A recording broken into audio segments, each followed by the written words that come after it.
A Russian general has received a rather unusual souvenir from Tehran, an Iranian-made copy of a US spy drone, the one Tehran says it shot down last year. Tehran claims to have reverse-engineered the device and decoded all the data it had stored, and lately has even unveiled its own new drone designs. Let's talk about this live with Fouad Izzadi, Professor of Political Communication at the University of Tehran. Mr. Izzadi, welcome to RT. Thank you for joining us here.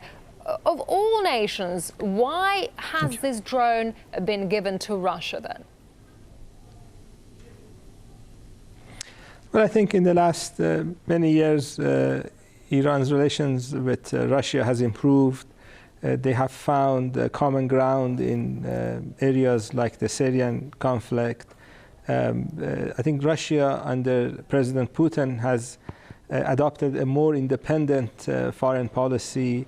The new Russia is not going to be pushed around by the United States or any other Western power.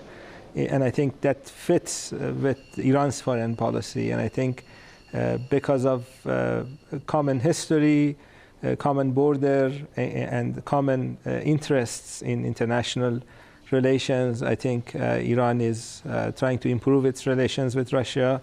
And I think that's just a sign of good gesture from the Iranian side. But it's quite interesting, but the US claims it has never ever lost any of the types of drone Iran claims to have brought down and copied. Is that Tehran bluffing, or maybe is it Washington trying to save its face? Well, I think maybe the Russian generals can decide on that issue.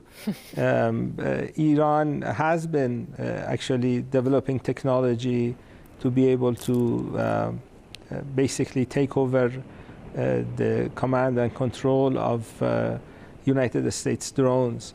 And as you remember, about 2 years ago, there was another drone that was captured by Iran. Initially, the US government claimed that it had not lost any drones.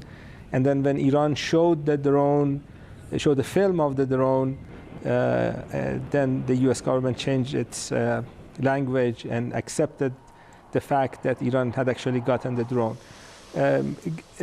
Because of the threats that Iran is receiving from the United States. As you know, even about 2 weeks ago, US President Barack Obama, he used that old sentence, all the options are on the table, which is a way of threatening Iran militarily.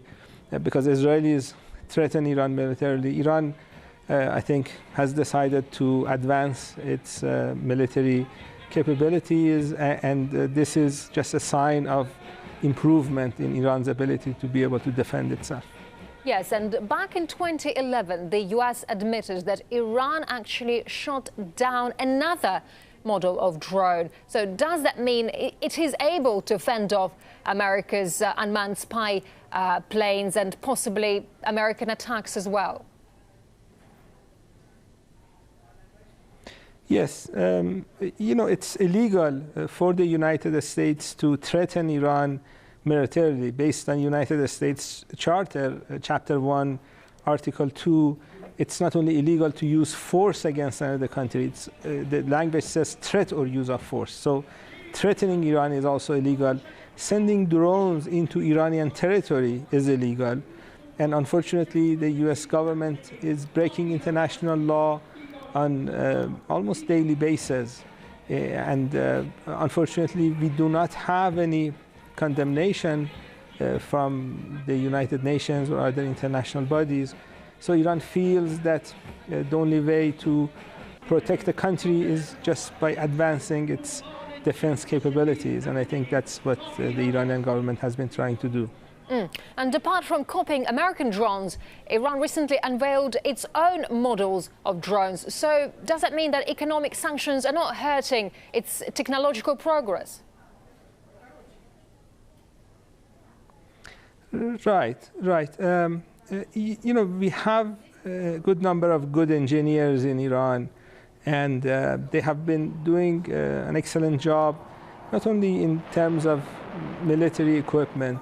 Even when you look at Iran's nuclear program, it's been developed based on domestic engineering advances.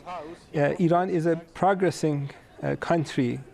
About 35 years ago, Iran was just another third world country under US domination, but Iranian people broke away from that domination. There was a revolution, popular revolution here. And since that time, you have seen a third world country of insignificant value has been able to advance both scientifically, militarily, and also being able to adopt an independent foreign policy. And these are the issues that actually Iranian people value. That's why there was a revolution here 35 years ago.